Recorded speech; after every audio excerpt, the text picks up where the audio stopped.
Owen TD, who is also running for Sinn Féin again in the Donegal area. Your main base would be in the show which cover all of Donegal. Pierce Story is at the other end of Donegal, and you are doing a 3-candidate strategy here: yourself, Pierce Doherty, and Noel Jordan.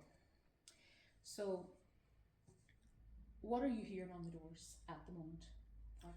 Yeah, I mean, in 2020, we would have got a huge vote in Donegal, about 45%, which was 35,000 votes, and we can see now as this campaign is growing and we're approaching the decision day for the voters that there's a burning desire in Donegal for a change of government. I think the vote for those who are either Sinn Féin or independents is going to be a big vote in Donegal, and I just hope that you'll have the same response. Like I think that's 14 years of Fine Gael government, the big issues of housing, of defective blocks in Donegal, of health services, of cost of living, on those big issues, the verdict is that they haven't delivered, and there's a desire for change.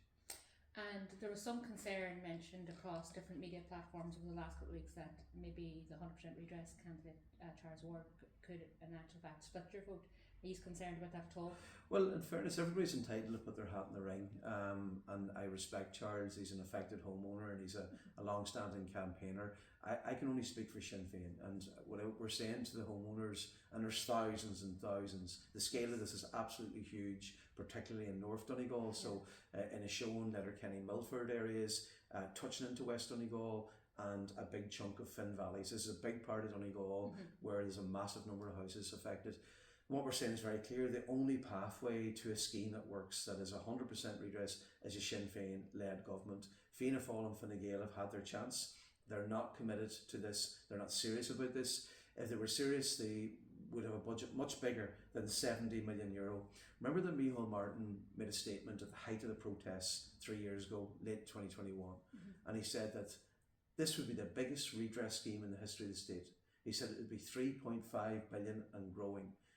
And he said that everybody would get 400 odd thousand. Now he said that not because he was serious, because he was trying to shut down the protests. We now fast forward 3 years. It's only a small number of houses, small percentage of the overall affected houses that are actually going through the scheme, and it's 70 million for next year. Nowhere near the figures that he talked about. So if we're serious about this, we need to change the government, and that's the commitment that we're given as a potential Minister for Finance in Pierce Doherty, hopefully a Minister for Housing in Owen Bryn, and hopefully a Taoiseach in Mary Lou McDonald.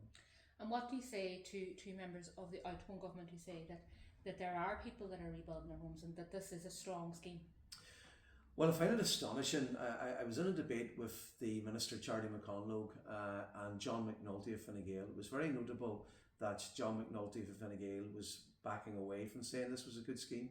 He said that they need to review the scheme. He wants it to be 100% redress. Minister McConlogue was insisting it was a good scheme. I don't know what planet he's living on. I mean, I am representing this area now for a long time, and I know this community, this constituency so well. And most affected families cannot avail of this scheme. They cannot engage with the level of bureaucracy, but most importantly, they cannot find tens of thousands of euro when they're in their 60s and 70s and their late 50s. They just can't do it. So it's only a small percentage of the overall affected households that are going through. And no council houses have gone through the scheme yet. There's over 1,000, maybe at least 1,000 council houses affected. None of them have gone through the scheme to date. They're just doing bits of patching here and there. So we haven't even touched the surface. How on earth can you call this a good scheme when you're not even scratching the surface of the scale of what needs to be done? And what would you say to the likes of those homeowners, and especially those who have not been able to get onto the scheme yet? For example, a lady contacted me this week. She is in a council house, and she is at her wit's end. I went into her home. She had contacted a number of people. I brought my children. I brought my children with me, and we went and we visited her home. And this lady had rung me the previous night. She was very upset, and the damp in her home, and her actual bathroom ceiling, they can't keep plaster on it. It just keeps coming down. And she feels like she's nowhere to turn. She feels that almost because she's in the council, she's not going to be a priority, and she respects that other people paid for their homes outright, but we should not be discriminating against those who had to and do avail of social housing. It's there for a reason. and she feels like that they're, you know, they're told they're going to be tiered, and the most serious will be dealt with first, which is absolutely probably the way it should be done. But she is saying, where does that leave me? She can get no answers. And as she said, you know, she can't put clothes in any of the wardrobes. There's a section of her kitchen where there's cupboards that she cannot use. And the toll that it is having on this woman's mental health, I couldn't even, there's no word to describe the absolute devastation that this woman is going through. And I mean, I looked at the cracks on the inside of the house running right through her sitting room, her kitchen. And I stood there and my kids were kind of tried to keep them outside in, you know, the garden so that they couldn't see this woman's devastation, to try and give her some dignity as she was going through and explaining her story to me. But she was absolutely devastated, and there was nothing I could say to comfort this woman. And she feels like, where am I on this list? You know what I mean? And what would you say to people like that who are availing of social housing, who feel like that they've just been forgotten about? Yeah, you see, this is the part. The campaign was driven by private homeowners who were not getting anywhere near the redress, and it's always important to state this, because, you know, there are people in Donegal that understand this, you know, issue deeply, but there are people who maybe aren't living in our communities that just don't get it. And it's very simple. There were over 3,000 families in Dublin and North Leinster who are victims of the defective concrete product scandal. In their case, it was pyrite in the foundations, and they got 100% redress. They handed their keys to the housing agency, and they got their keys back, and the work was done. Right? They might have put a few €100 on the table for a building assessment at the start. That was it, and rightly so, and fair play to them. Why are we treated differently in the west of Ireland, in Donegal, Mayo, Sligo, Clare and Limerick? Why, and particularly in Donegal, the scale of it is huge in North Donegal. We're second-class citizens, and that cannot stand. It's as simple as that. It cannot stand. So you cannot accept a situation where a government doesn't deliver a state-run scheme end-to-end, not a grant scheme that leaves people tens of thousands of euros short, that makes them try to get a square peg going to a round hole. They can't get these prices to work when they're dealing with builders and contractors, and they're at the mercy of the markets. All of that's wrong. So that's the private sector. In terms of the public, as we speak, there's no finances released to start to repair council houses, and we know the desperate condition so many of them are in, and the family you've talked about, like, that is a danger to their health. You know, that this mould in rooms is a serious danger to people's health, and as you say, mental health is destroyed. As she said, like, this lady gave me permission to pictures of her house, and I'll show them to you after this interview, because when she rang me the previous night, when I tell you that I was very concerned for this woman's mental health, I was very concerned for her mental health, and the strain, not just for her mental health, but the strain that she would tell me that it's actually pinning on her family and her marriage. Because they don't know where to go, what to do, where to turn. And she said it's just constantly, you know, she said that the actual strain it's putting on their very marriage, trying to get this sorted, absolutely, is beyond the pale. And she said to me, you know, I don't know, her exact words was, I don't know what to do, I don't know where to turn, and I feel like I don't deserve to ask her, because my house is a council house, and I feel almost like I'm frauding people by asking for my house to be fixed. When you are in a council house, you're paying rent.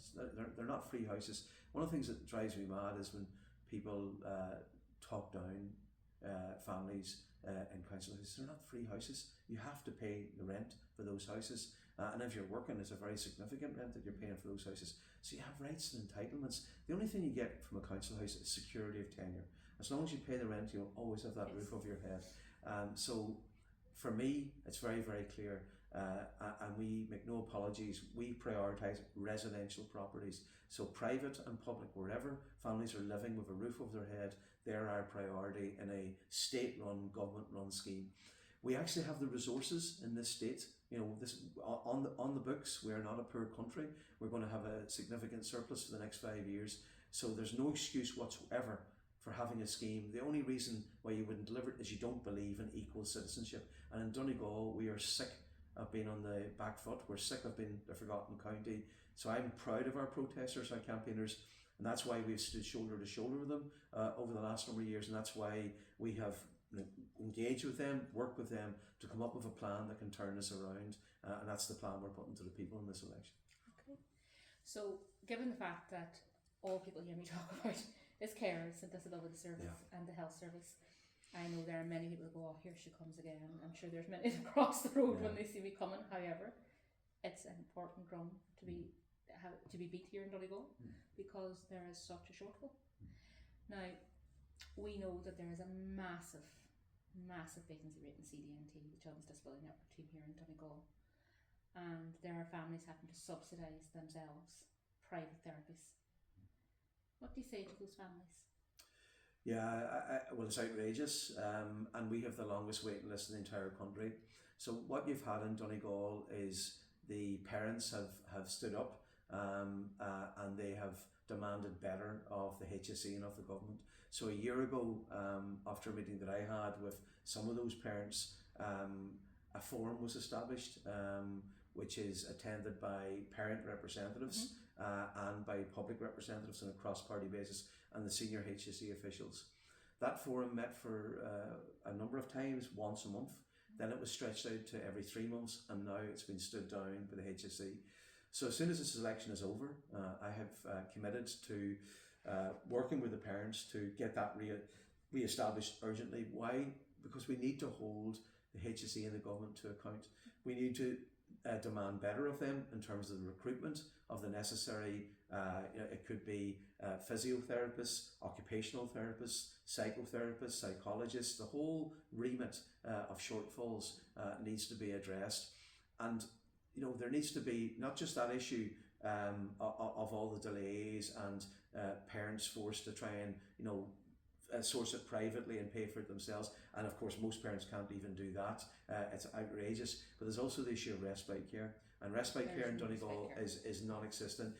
So we have a scandalous situation in Donegal, as you know very well, as one of the leading campaigners, and we need to, at the very least, bring the HSE senior management into meetings, hold them to account, in my view, on a monthly basis until we get to the point where we have an acceptable service. Yeah, because I'm going to give you an example of some families who tell me that the respite grant that they get, if they're lucky enough to be awarded carers, because we know carers is means tested, so if they're lucky enough to be awarded the carers and then they get a respite grant once a year, a lot of these families are actually not using that grant for respite, they're using it to source private therapies for their child. But that is not something that they can sustainably keep doing, or to pay for private healthcare for their children, because the waiting lists are astronomical. For example, one of my own children, she's 16 now, we would have used our grant, our respite grant, when we got awarded the carers to access private healthcare for her, because she waited 7 years. She was originally referred in 2018 to see a rheumatologist in Children's Hospital in Crumlin. She aged out this year at 16, having never seen that specialist. Now this is the specialist that is supposed to manage her progressive condition, and when she turned 16, she aged out of that service, having never stepped one toe inside that consultant's office, having been never seen there. She waited to see a heart specialist, only that I argued that she has now been offered one, even though she's aged out, although she had been waiting also from 2018. We have other parents saying to me that they have to fundraise to leave Ireland to go and get therapies and surgeries abroad for their children, and yet we're supposed to be the richest we've ever been, the richest we have ever been, and yet I have parents telling me that they're choosing between paying their mortgage or paying a speech and language therapist, and the guilt they will feel if they don't pay that speech and language therapist, because this is the only chance that there is a window of time for children before they reach an age where interventions will not be as successful. We know this, all the science shows this. So these parents are choosing between paying their mortgage and paying their speech and language therapist. How have we come to this situation, do you think? A good few years ago, when I was in the early point of my being a TD in Dublin, and I remember going to a forum, and it was a disability forum in Dublin, but it was a huge packed room of disability campaigners, and we had cross-party group, but the minister at the time was Kathleen Lynch, and it was the Fine Gael Labour government at that time. And I just posed the question, and I called it a threshold of decency, that if you were to canvass any voters out there now and said, can we prioritise, the next government, can we prioritise investing in disability services so that children with disabilities, persons with disabilities, and their families would have the resources they deserve, to live the best life that they can live. I don't know any voter that would say no. I don't know anybody. How come it doesn't happen? How come every time, every election? So for me, it's about agreeing what I call a threshold of decency. That if you fall below that, that's unacceptable to our society. And then you have to ask, how can that not happen in terms of HSE, respite services? We're not serious about this. So the thing that makes me very deeply frustrated is that we had a forum where people were being held to account. The parents were there, they passed the photographs of their children. They don't want them to be statistics. They wanted their personal stories told. And that's how we started, and now it's been stood down and it has not achieved its objectives. How can that happen? So we need a government where ministers make it clear, I am asking you, HSE, to get this sorted out. I am the government, I have the mandate from the people, get it sorted out. And it hasn't happened, it just hasn't happened. So we need a reset. I mean, one of the things that, before I came here today, as you'd expect, Emma, I was looking at the whole area of disabilities, and as you know very well, I'm about to say to you, you eat, breathe and live this. The United Nations Convention on the Rights of People with Disabilities, that's the framework. Disability Act 2005, it's just not implemented, and the reason why is because it has to be resourced. But here's the thing, I don't know anybody out there that wouldn't say, don't resource this. So this why is this not delivered by? So our commitment in Sinn Féin, and do you know something, I almost feel, because it's almost like this is beyond, this shouldn't be a party political issue. This should be not for discussion, this needs to be sorted, but our commitment is, our manifesto has been launched today in terms of all the areas that affect disabled people. It is there in black and white, and it will be implemented if we're in government. But you know something, I almost feel something about that, because it shouldn't be down to a political auction at election time. It should just damn well happen. It should damn well happen. We hear a lot of parents that you and I attended a public meeting at the last general election, and there was another lady there who asked you not to forget her child, and I said don't forget mine, when if you are lucky enough to get elected to it all. And a lot of parents feel that that's what's happening. Their children have been made political footballs, and they don't want that. They can't understand why people can't sit together. Like, for example, let's talk about respite services here. There is none. There was a family who brought their daughter from Cork to receive respite services in Donegal, yet we are sending children from Donegal to Dublin to receive their respite services. That's if you're lucky enough to get the respite services. I don't get respite services. I know 90% of the people that I know don't get respite services. And I give you an example of the work that the carers do. And this is, and I don't presume to speak for every carer, but it's 24/7 care. When I say my day starts at 5 a.m, people say to me, how can your day start at 5 a.m. and how can it finish at 2 a.m? Those are the words of somebody who's not a family carer, to be quite frank. I have 4 children, 3 with additional needs, and 2 of those 3 children have very complex medical needs. As you know, you've met my children. Absolutely. And I also are looking after my parents who are pensioners who have their own complex medical needs. You know my parents. Yeah. My day really does start at 5 a.m. And my day really does finish generally. Now there are some days I will hold my hands up and say, give me a bed or I'm mush. But for example, I've come to meet you today, I haven't been to bed yet. So I sat up last night with my eldest daughter who has extreme chronic pain. You've met my daughter Michaela, and last night was a particularly difficult night for her with pain. And my other daughter who has ASD, she had a very difficult day yesterday, and so she spent a period of hours pacing up and down the hall. The time I got everybody settled, sure, the day had started. Do you know what I mean? I was in and out administering pain relief, making sure everything was okay. I literally, when I tell you I haven't been to bed yet, I haven't been to bed yet. Do you know what I mean? And I will try, when kids are at school and everything else, put my head down for an hour. But I still have to go down and go to my parents' house and sort them out and make sure everything's okay and good and running. You know what I mean? And there's no respite. And when people ask for respite, they're not saying that they don't love their family members, and they're not saying that they don't want to take care of their family members. But we're human beings at the end of the day, and sometimes we can feel very dehumanized, and we can feel very unheard. we feel like an unheard and unseen member of society. Absolutely, as a society, we have to sort this out.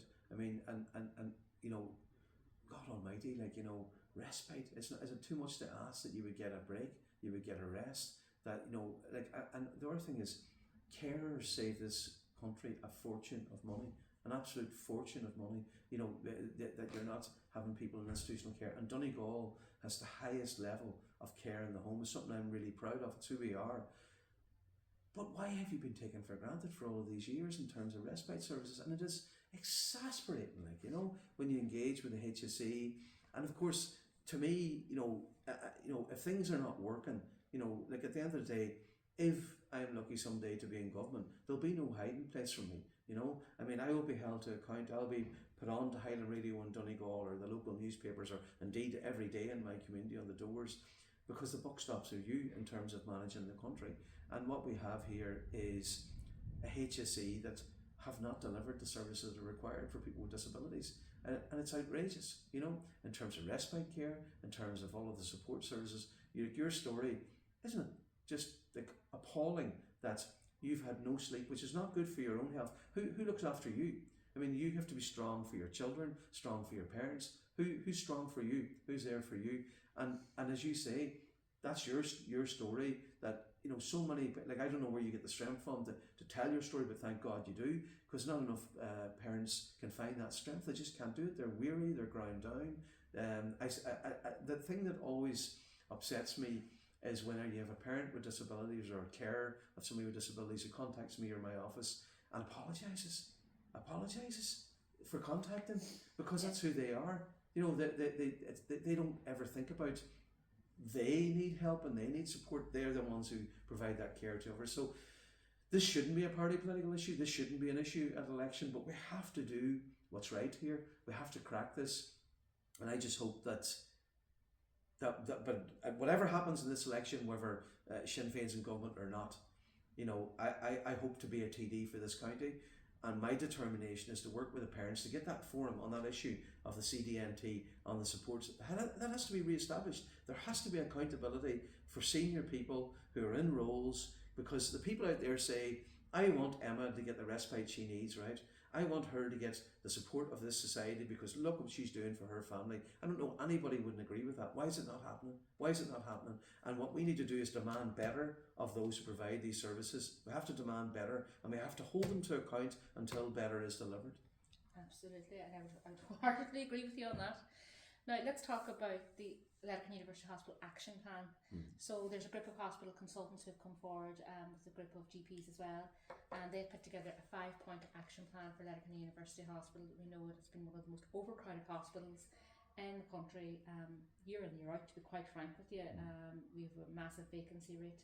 I personally think, and I know I'm not I don't have any power or any clout here, but I think it should be a model 4 hospital, but here we go, for the per capita that we have.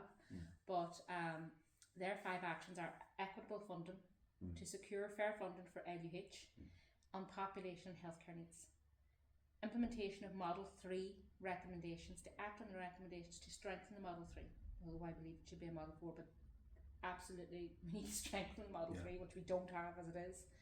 We need the surgical hub for Donegal, we need the modernisation of intensive care unit, and we need a minor injuries unit for Donegal. Is that something you are willing to sign your name to? Yes, 100%, with absolute pleasure, and I want to commend the consultants who've put this together. I mean, Keaton, I believe it is the spearhead of this. Yeah, and you know, you have Michael Sugru, you have Louise Moore, and you have Paul O'Connor, but you have a wider group of consultants too, and also you have the GPs last year who signed that letter, over 80 of them, to the Minister, basically saying they would be gravely concerned to send their patients, particularly older people, to Letterkenny Emergency Department. So the combined effort of all of them has been to put a huge spotlight on what's happening in Letterkenny. So all of those issues, I mean, just maybe to talk about a couple of them if you don't mind. The issue of Model 3, just for people who don't understand this, Letterkenny University Hospital is a Model 3 hospital, and it provides care to about 23,000 inpatients per year, 23 to 24,000 every year. it makes it the 6th largest hospital. It's a very major hospital. It's not a backwater hospital. It's a major hospital. But you wouldn't think that with the resourcing of it. So if you compare, for example, Sligo Hospital, Sligo's a Model 3, Letterkenny's a Model 3. So they provide the same type of services and standards. Sligo has 15,000 inpatients per year, Letterkenny 23,000. So that's 50% more than Letterkenny. The budgets are almost exactly the same. The annual budgets are almost exactly the same. So you have underfunding, systematic underfunding over many years in Letterkenny is why we see the problems that we see at the hospital. The other issue is the surgical hub. This is crucial because what happens is whenever you've overcrowding at the hospital, surgical procedures are cancelled. Yes. So waiting lists grow, people have cancellations at the last minute, but you also have surgeons that aren't doing surgeries, and you will not attract the quality of surgeons you need unless you have the surgical hub there. So, and all the other issues, like they're just basic demands that these consultants have come forward with. So I'm delighted they've taken this initiative, absolutely delighted to sign it, but we need to implement it. And it's very similar to what we talked about last. We have senior officials in the Department of Health, in the new health area in the west of Ireland, who are avoiding accountability as we speak. What I have asked for is a quarterly meeting solely focused on Letterkenny Hospital, where we demand progress reports on all the areas that have been agreed. That hasn't happened, and it needs to happen urgently. So when we get the election done, we want accountability for senior health officials to get Letterkenny Hospital to the standard it needs to be at for our people. And in terms of disability services, and it appears to me they don't like accountability, but it has to happen. I'm accountable, everybody's accountable in life for any roles they have, and they need to do their job, and they need a government that drives that forward. Now, one thing that I really want to speak to you about, because I've been asked by staff to speak to you about it, is CAMS, Child Adolescent Mental Health Services. First of all, it would be great if it could function, and the staff really want it to function, but they need the resources to help it to function. But not just that, from what I'm hearing from inpatient and outpatient services, they actually want it completely reformed. So what they're saying is it should be child, adolescent and young person's mental health service. So what they're saying to me is that, Emma, we have patients, and once they turn 18, regardless of where they are in their treatment service, regardless of whether they are an inpatient in an inpatient unit, be it in Galway or Dublin, we must transfer that patient to an adult service once they reach the legal age of 18. However, these are some of our most vulnerable members of society. And the thing is, it doesn't matter whether we're at the start of their treatment, the middle of the treatment, or the end of the treatment. And this can have serious knock-on effects to this person's recovery. They want it increased to the age of 24. Because what they're saying is, if we have a child or a young person who is turning 18 years of age, and maybe they have a severe eating disorder, or maybe they are query bipolar, or maybe they've had an induced psychosis, or maybe they have severe depressive disorder or severe anxiety disorder, whatever it may be. And we're in the middle of CBT with them, we're starting therapies with them, and we may be starting medications with them. It's not always the case, but sometimes we do. Or if they're an inpatient, if they're lucky enough to get that MDT around them, and they're not always able to source them because of resources, then once they go to adult services, they don't get that same level of support. So we're in essence dangling this card in front of this vulnerable young person, and then we're taking it away, and we're putting this child on or young person yet another waiting list. And this is when these young people are doing their leaving cert, which is one of the most stressful times in their lives. And then they're going off to university and they're having to source student digs. And even if they're able, maybe they're going to ATU and they're living at home with their family, it's still stressful going to university. It's a massive stressor in a young person. It can be very enjoyable, but it can be a massive stressor too. And then this young person has had all this support withdrawn from them, and they're on a waiting list. Would you back the mental health service for a reform to bring it to a young person's mental health service? Yeah, I actually think that makes an awful lot of sense. And that issue, I know in intellectual disability services and things like diabetes services, that obviously people have put pressure in terms of support for children, but So when you hit 18, that's all over, is it? And I think that I like the idea. The age that's mentioned is 24, but I just think there needs to be, certainly this cutoff in terms of critical services is deeply alarming, and it is happening, and not just in mental health services, as I say, in wider health and disability services. And and then the problem is, of course, that they then just get into this adults and they become a statistic and they disappear into that. So I definitely feel, particularly where it's critical care, and it could be deeply harmful if that care is cut off at that 18th birthday date. Yeah, I would be very supportive of that. I think that makes a lot of sense. And so if they were to put a panel together, would you be willing to sit down and Yes, talk to them, the stakeholders, about saying, you know what, actually, no, this does need reform? Yeah, no, I've been concerned about this in other areas, and this is the first time I've heard about this proposal, but I think it makes a lot of sense. I think we need to look at this. Our mental health spokesperson is Mark Ward. Our children's spokesperson is Claire Curran. They're two very, very capable TDs and spokespersons, and I would imagine that if they haven't already, they would be very open to engaging with this, and so would I. Okay, and keep it on the subject of mental health services. We've seen the reported statistics come out saying that there has been an increase of 141% of young people in Donegal being treated for an eating disorder. That's a massive increase. There was originally 17, and I believe now it's up around the 50 mark. It's an increase of 141%. However, nationally now, there's only 20 inpatient beds available for young people with eating disorders. Yet anorexia nervosa, who have the highest mortality rate in a mental health condition in adolescence. It takes a multifaceted team to deal with somebody who has anorexia nervosa. It's not a matter of just making the person eat.